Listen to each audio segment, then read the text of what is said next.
my thoughts. I shut it down wherever power is stored. Being real is in the past, watching cowards get on. It ain't kill me, so it's making me stronger. And these bite-sized rappers now sensing my... What the hell's going on, people? This is Periodic, and you see the title of the video. You see the homepage of the YouTube.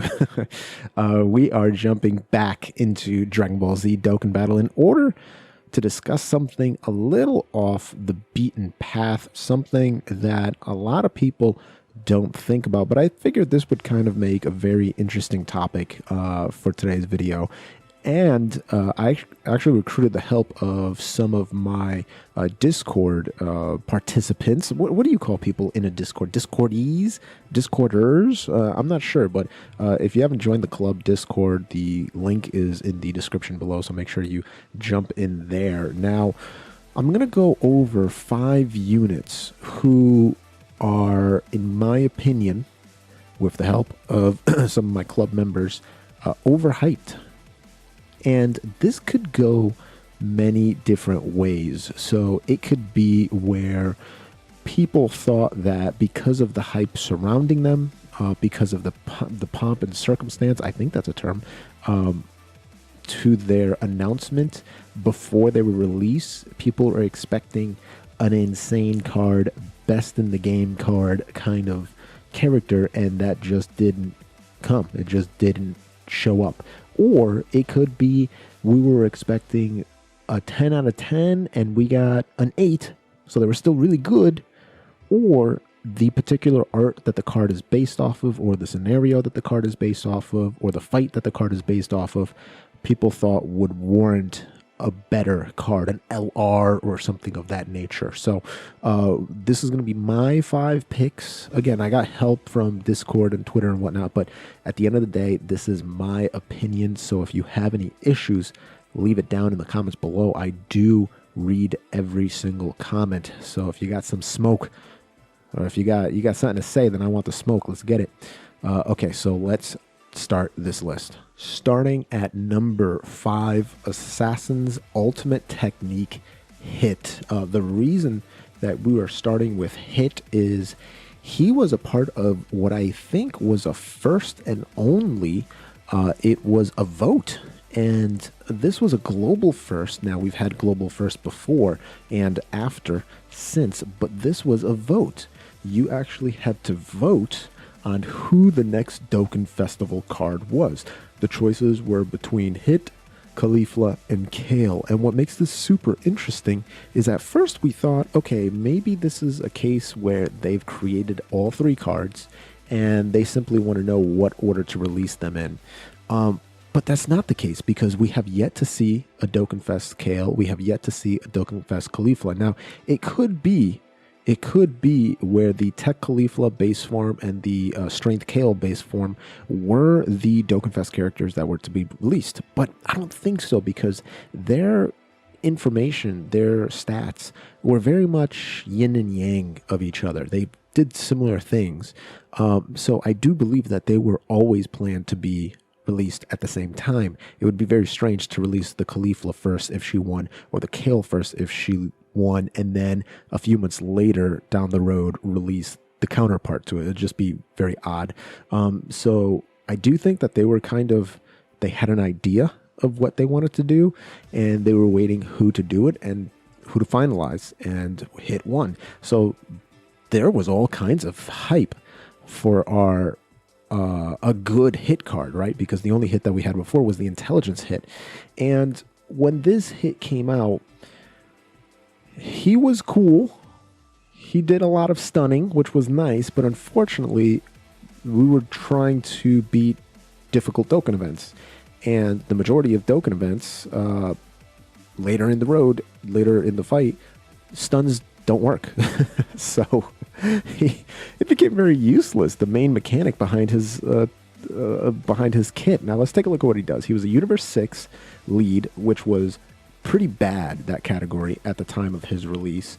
And he was a Universal Survival Saga lead. Universal Survival Saga was okay. It didn't have as many units as it has now, but it was not bad back then. And he was 150 across the board. Now, the 170% was nice for his Universe 6 lead, but again, there was only really like 2, maybe 3 good characters on that team, and that's probably stretching it, okay? His super attack caused immense damage with a medium chance to stun the enemy, and that's a 30% chance. And his passive skill attacked enemies attack minus 20% and defense minus 80% for 2 turns, so that was pretty good. But he had the 50% chance to stun the attacked enemy for 1 turn, attacks 120% when performing a super attack, plus an additional 80%, and attacks all effective against all types when the target enemy is stunned. So at this point in the game, I do want to say that stun is great, but if that's your main thing that you're bringing to the party, it's not going to hold. It's not going to hold that well. What would have been even better is, instead of his attacks being effective against all type when the enemy is stunned, if he had guaranteed dodge when the enemy is stunned for 3 turns or something crazy like that, right? As soon as he stuns, he can then gain dodge for 2 turns, whatever the case is. Some kind of dodge, some kind of defensive ability, because he has 0 defense, and that's what really hurt him. You can't bring him in any kind of events now. He gets absolutely blasted, and that's why he is number 5. Now, he did come during the Colorful Christmas campaign, and that's another thing that leads him to this spot on the list, because it's Christmas, dude.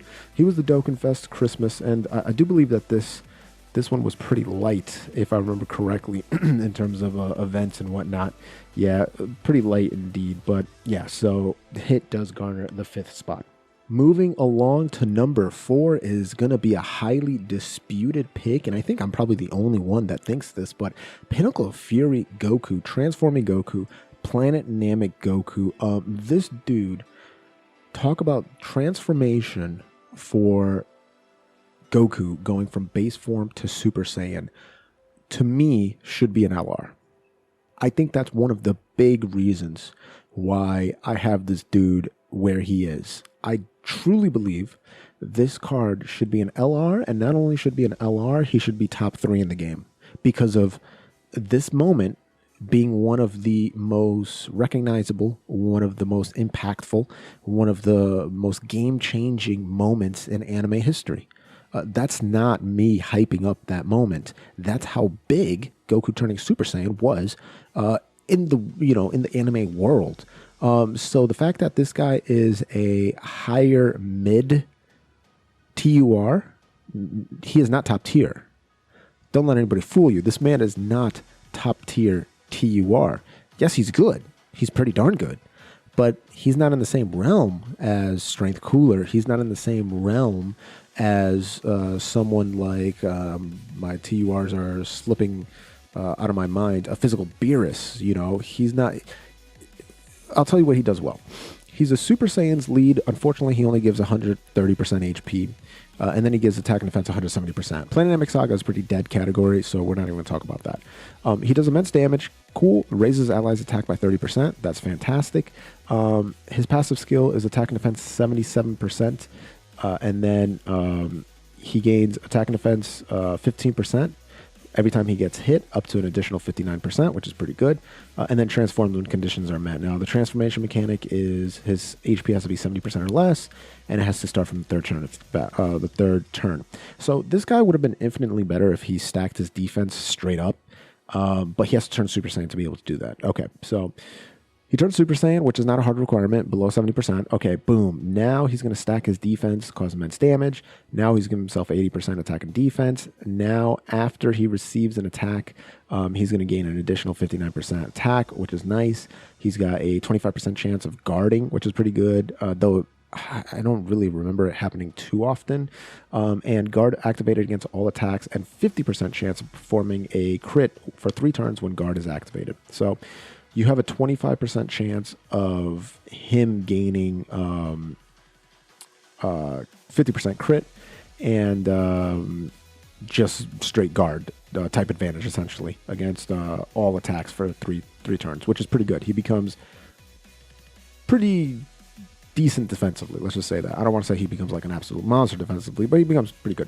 And then when he goes below 50% HP, he rages for a few turns, though that has to take in the 5th turn or whatever, and then here's the rage thing, which is good. It's not bad.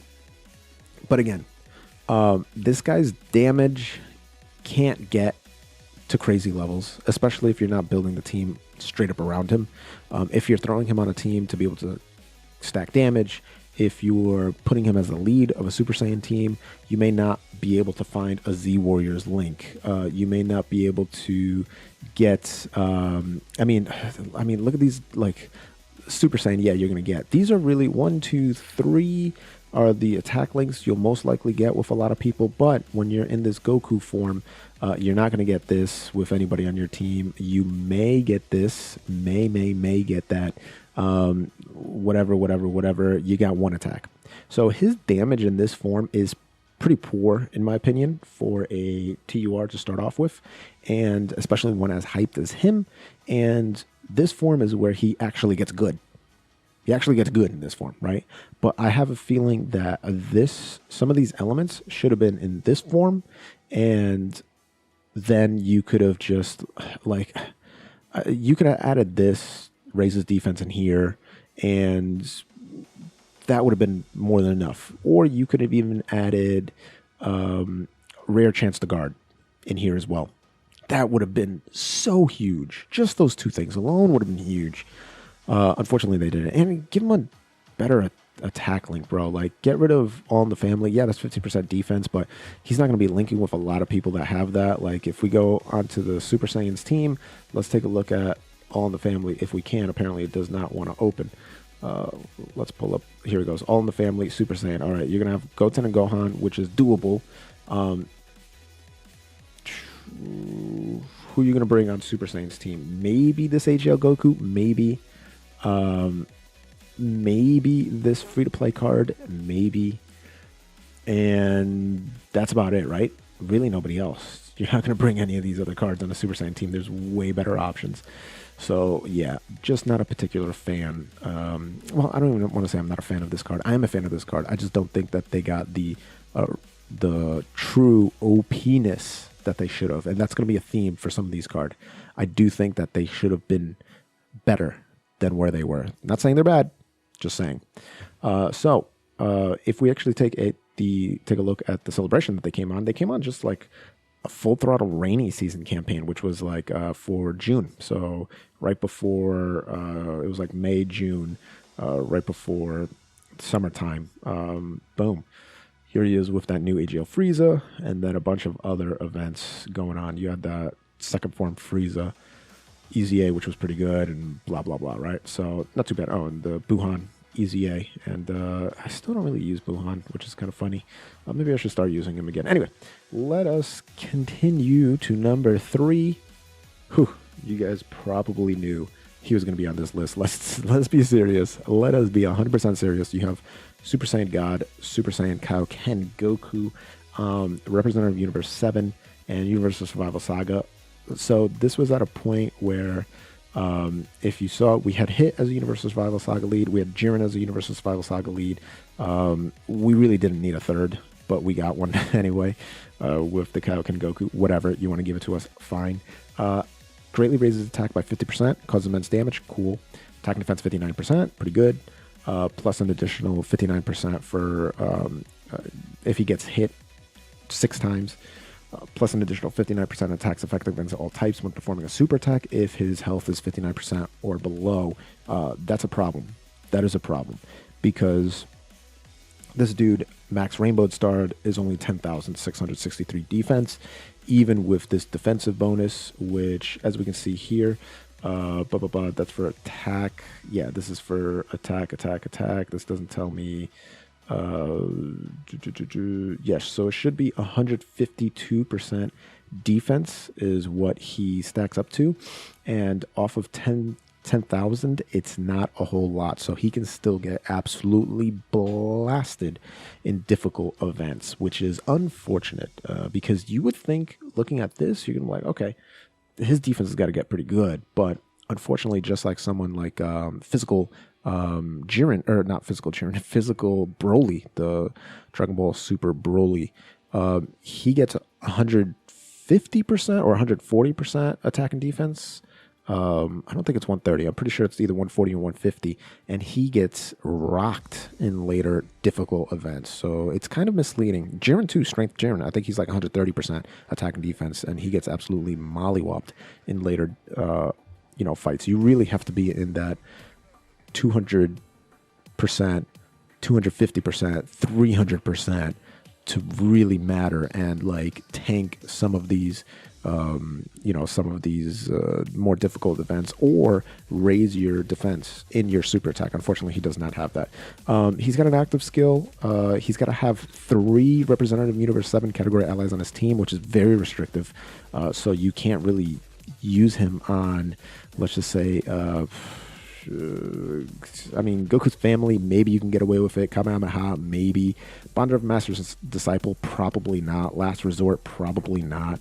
Desperate Struggle, probably not. Like, there's a lot of categories on here. Full Power, I don't think so. There's a lot of, categories on here that you're not going to have 3 representative Universe 7 category allies. So this active skill is really only usable on Rep 7 and possibly Universal Survival Saga. That's unfortunate, but it is great. He does ultimate damage. He raises allies attack by 30%. You just have to be below 59% and then have those 3 cards. So this was during, again, Christmas campaign, and same thing with Hit, dude. There he is again, right? You had a guy who's extremely offensive. His defense was a little lacking, and he was restrictive. Which was kind of unfortunate, especially for something as hype, anime only, as Super Saiyan Blue Kaioken Goku. So, it's just, the sad thing is, too, he's an amazing link for UI Goku. He's an amazing link for the new Super Saiyan Blue Kaioken Goku, Super Saiyan Blue Evolution Vegeta. But unfortunately, he just falls in defense-wise later on in fights. He still picks up with his damage. His damage is still incredible. But defensive-wise, he gets rocked where those other cards that he pairs up with just do just fine. Moving along to number 2, we have the Intelligence Cell. You guys know the story of this. This was absolutely hilarious. We were so hyped for this particular card. At first, everyone was thinking that the Super Saiyan 2 Gohan was going to be by far the best. People were spamming Team Gohan or Team Cell, and then when certain things came to light, everyone started going Team Cell, and then when his active skill came out, people were like, back to Team No One. But this dude transforms when your HP is 30% or less, which is mind-boggling. Mind-boggling that they would think this is a great idea. I can count maybe on one hand the amount of times I've seen that transformation, because essentially if you're getting down below 30% HP, you can't stick around there, because that means that the event you're doing is difficult enough to get you to 30% HP. So that means that it's difficult enough to one-shot you if you are near 30% HP.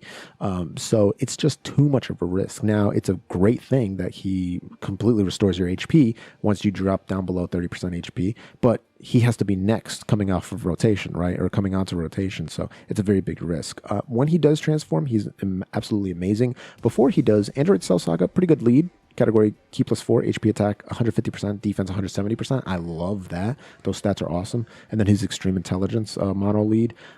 He does 12 key colossal damage, greatly lowers defense. 18 key raises attack for 1 turn, greatly raises attack for 1 turn, causes mega colossal damage. And then he gives himself 80% attack and defense, and give himself more defense the more HP he has remaining, which is great.